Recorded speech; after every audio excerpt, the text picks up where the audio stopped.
Hello everyone. So it's been a while since I posted because that is how I work. I have bursts of creativity and then I need to go into depression. Yeah, more on that in another post. But I then recover, spend time away from social media, away from my phone and electronic devices that stifle my creativity. I leave it all behind. I go out to nature, spend time in nature, recharge, and then I get bursts of ideas, and then now I'm like ready to come back full force. Sorry about that. Okay, so today we're going to talk about the golden child and narcissistic parent dynamic. It's extremely toxic. I've had the idea to talk about this for a while now, but it wasn't the right time. But recently I've had some experiences, have had some interactions with people, and it's sort of like, okay, I need to talk about this because this is so common, much more common than people think, and it's so toxic. I think I have possibly mentioned it. I can't remember, to be honest, if I mentioned it before, but I don't think I've done a proper post on it, so I think that needs to be addressed a bit more. So what is a narcissistic parent golden child narrative? So it's basically where it's usually like between a mother and son, and between a daughter and the father, and it's basically where there's this weird thing where the parent sort of makes that child into kind of spouse alternative and puts them in competition with their actual partner. So for example, if it's a son, if it's a narcissistic mother, they may treat the son as the golden child and put them in competition with their husband or a male partner or whatever, even if it's a male or female. It's not talking about the gender stuff. That's a different story. Let's not get sidetracked. Let's keep it simple. So it means that that it's always that triangulation. Like, narcissist's secret weapon is triangulation, putting you in competition with other people, because it's a type of like control thing. It's a toxic control issue where basically you're making sure that the other person never feels fully secure in that relationship, because you're always in competition with someone else. It's always like, comparison is like, it's a very toxic style, and it ruins relationships, because if that son or if the child then wants to be in a relationship, gets in a relationship, then there's always that dynamic between like the mother-in-law and the daughter-in-law, or the son-in-law and the father-in-law. There's always that conflict, and then the golden child gets put in the middle, and they're like torn between their partner and their a parent. And it's a very toxic situation, because unless the golden child actually recognizes the toxic patterns, it's easy to get manipulated into thinking like you need to kind of because the toxic parent, the narcissistic parent, usually makes the child feel like they're dependent on them, like, oh, don't abandon me, without you I can't do this. So it just creates that really toxic guilt narrative where and also they try to separate you from your spouse or your partner, trying to create conflict between the two of you. It's a really, really toxic situation, and it's so common. It's much more common than you think, and it is the cause of so many relationship problems. And I do believe that's why it's important that you never actually stay with your spouse's parent. Like, you should get away, get a place like reasonably far away. Not like, I'm not saying abandon your parents, but I mean, come on, they're your parents, yes, but you need to be able to have the freedom to have your own life. Yes, you need to be there for your parents in a capacity where, okay, if they get sick, you need to help them, but they need to learn to emotionally give you the freedom. Like people who are actually healthy, they have their own life outside of being a mother or a father. It's the people who construct their whole identity about being a mother or being a father, who then cannot bear the child to go away. So they actually sabotage the child's life by interfering in their relationship, in their jobs, in everything. And it is something I've encountered in my relationships. I've also encountered in my parents, in my sister, and how my parents interfered with my sister's relationships and my adopted brother's relationships, and in mine. So I've literally seen this pattern again and again and again. And I even just literally met I just keep meeting people with the same dynamic. Like the child, I meet the child, who is usually like my age or a bit older or younger, it doesn't matter. And then I always find that they're stuck for some reason. In life, they feel stuck. And usually when I explore more about why they're stuck, it's because of a toxic parent. Because I've been there. I was stuck for so long because of my toxic parents, because I felt like I couldn't abandon them. That's why I didn't move out. I didn't get away from them. I felt obligated to stay in a situation that was actually affecting my mental health, even though it wasn't my problem. It is not my problem. It is not your problem. They're adults. They shouldn't construct their identity around being a parent. That is not healthy.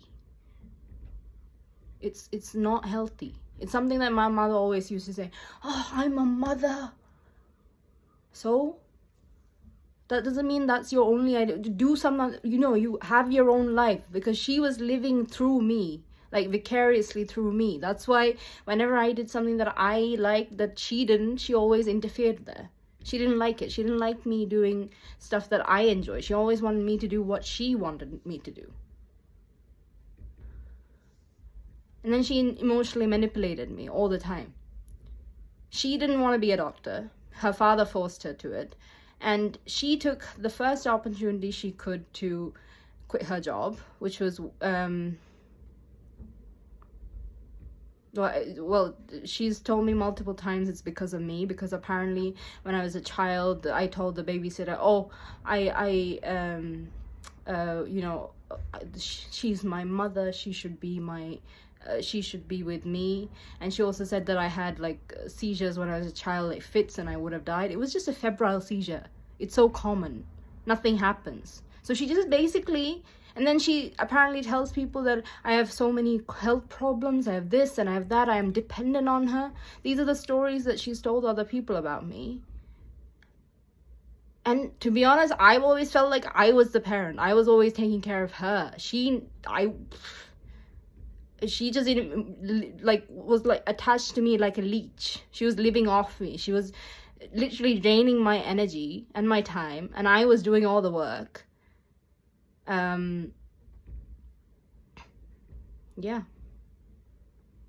is literally what has happened in my life. So if any of this resonates with you, dude, you guys are in a bad place, okay? You're in a toxic situation. It is not your job to parent your parent.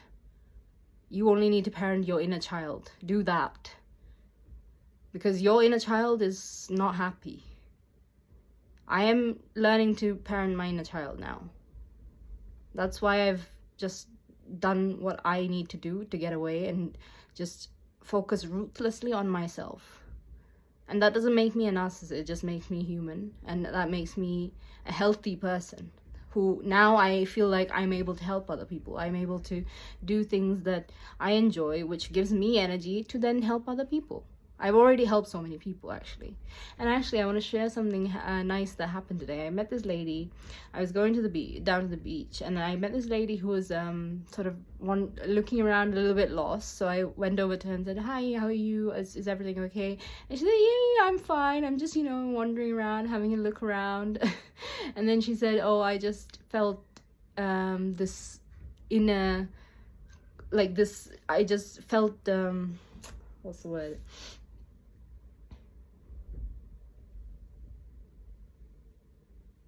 I just felt like coming here to the Isle of Wight, just, you know, out of nowhere, just randomly. She took the train and she came over, and she's like, oh no, I think she was on the Isle of Wight and then she came here. Anyway, whatever. But basically it was a spontaneous thing, and she was just wandering around having a look around. She wasn't walking with purpose, which is what most people usually do. But she was taking in her surroundings, and we just started having a chat, and we really clicked, because I told her, you know, I kind of did the same thing, just came entirely based on intuition to here. You know, it wasn't planned at all. I just needed to get out of London and the situation I was in. I was, you know, intuitively led to, oops, sorry, I need to stop kicking the tripod with my foot. Okay, this is what happens when I get excited. So then, what was I saying? Damn, my attention span. Hold on. Yes, I was intuitively told to move near the ocean, and I was like, okay, where? And then Portsmouth came up, and then I came to Portsmouth, and as soon as I came to Portsmouth, I was like, Isle of Wight. Okay. I was like, all right, let's do it. And that was the best decision of my life, to be honest. I love it here.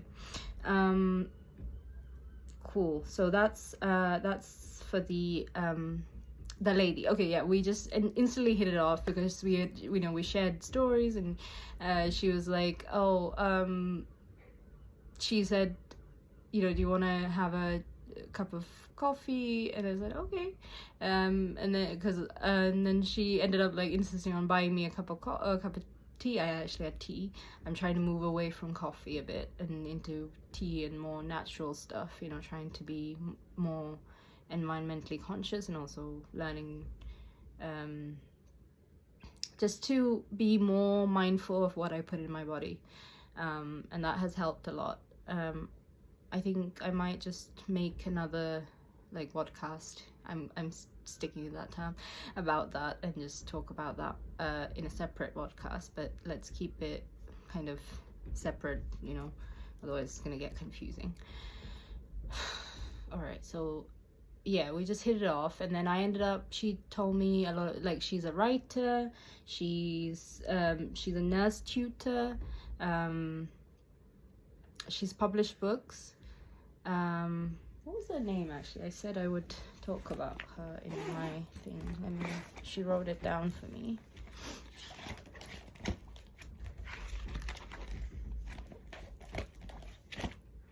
Why is this upside down? Oh, okay. Irene Hayward Jones. So check her out. I haven't yet, because I literally just got home and showered, and I wanted to make these videos. But yeah, that was her name, and she's a really nice lady, and we ended up just having a chat and discussing our sort of, she was telling me about her experiences, I was telling her about mine. We were kind of bouncing ideas off each other, and then I told her I do spiritual healing, and she said, you know, because she had a bit of a upper respiratory cough going on, so I was like, you know, I'm a spiritual healer, would you like me to heal you? And she said, yeah, that'd be great if you could just focus on my chest and do healing for me. And I was like, absolutely, because, you know, that works for me, you know. So that's what I did. I went to the beach, I meditated, you know, immersed myself in salt water. I did my sort of chakra meditation, I did the cleansing, the elemental stuff, and then I just focused on her chest, and focused on healing, just sending healing energy to her. And I've asked her to keep in touch and let me know if it worked. So yeah, that was nice, because that was actually my first time healing someone, like a stranger who kind of I met randomly, and then we clicked, etc. So that was a nice experience for me.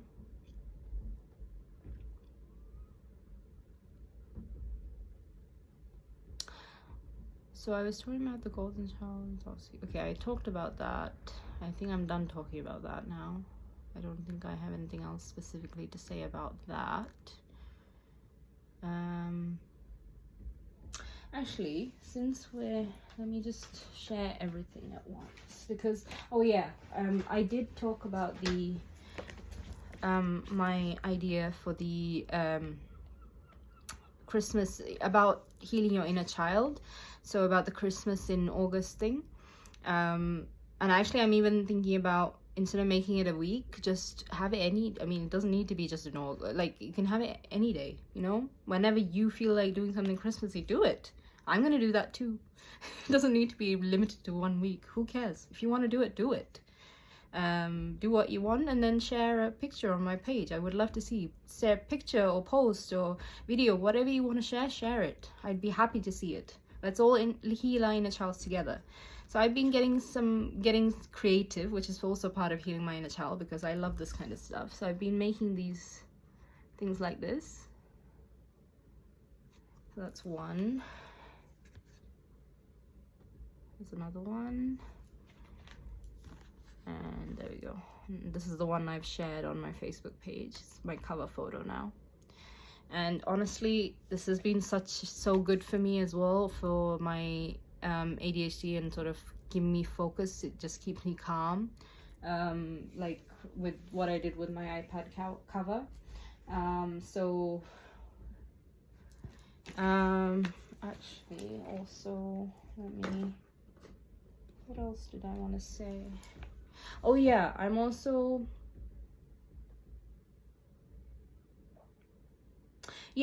thinking like to continue to do this stuff, and if you want, do it too. And also if you want, like, because I was thinking with the healing and what I can do to help people, if you want like some kind of something from me, like healing or crystal work, or just advice, relationship advice, even though I'm not like a licensed therapist, I can only like give you advice. I can't give you therapy because I'm not qualified for that. Or if you want me to do a tarot reading for you, or what else, any healing for you, let me know. And you know, you can pay me back by, you know, giving me more supplies. Like I'm gonna share my PayPal link. You can donate money, or I'm also gonna share an Amazon wish list of things like things like cards, stickers, and I'm also thinking of like running some workshops for kids to come and do this kind of stuff, make these kind of, you know, as part of the Christmas thing. So if kids want to come and just do this kind of stuff, you know, running some workshops for that. So it'd be good to get some supplies for that too. So it'd be good if you guys could donate, if you could buy me stuff for the from my wish list, that would be great. I'll post the links. Also, I'm planning a series of events online, but also in person here on the Isle of Wight, that everyone is invited to. Like, if you can travel, come. If you can't, then you can do the same thing, like create this event in your place, wherever you are, and you can just